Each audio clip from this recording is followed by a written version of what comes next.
హైదరాబాద్ రామాంతపూర్ గోకులే నగర్లో ఘోర విద్యుత్ ప్రమాద ఘటనలో మృతుల సంఖ్య 6కు చేరింది. శ్రీకృష్ణాష్టమి వేడుకల్లో భాగంగా నిర్వహించిన ఊరేగింపు రథానికి విద్యుత్ తీగలు తగిలి 5 వ్యక్తులు అక్కడికక్కడే మృతి చెందారు. తాజాగా ఒకరు ఆసుపత్రిలో చికిత్స పొందుతూ తుది శ్వాస విడిచారు. కృష్ణాష్టమి కారణంగా ఆదివారం రాత్రి ఊరేగింపు చేపట్టారు. రథాన్ని లాగుతున్న వాహనం బ్రేక్ డౌన్ కావడంతో దాన్ని పక్కన నిలిపివేసిన యువకులు రథాన్ని చేతులతో లాగుతూ ముందుకు తీసుకెళ్లారు. ఈ క్రమంలో రథానికి విద్యుత్ తీగలు తగిలాయి. దీంతో రథాన్ని లాగుతున్న 9 మందికి షాక్ కొట్టడంతో వారంతా ఒక్కసారిగా విసిరేసినట్లు దూరంగా పడిపోయారు.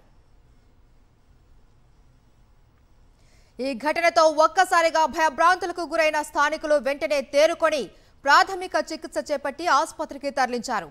అప్పటికే 5 మృతి చెందినట్లు వైద్యులు ధృవీకరించారు.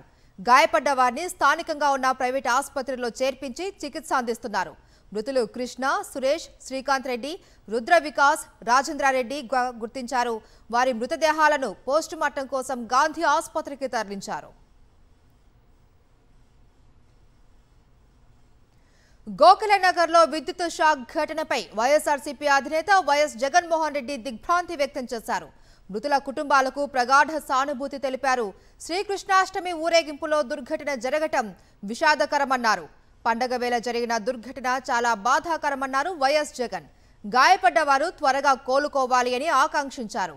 ఇలాంటి ప్రమాదాలు పునరావృతం కాకుండా అధికారులు తగిన జాగ్రత్తలు తీసుకోవాలి అని సూచించారు వైఎస్ జగన్మోహన్ రెడ్డి.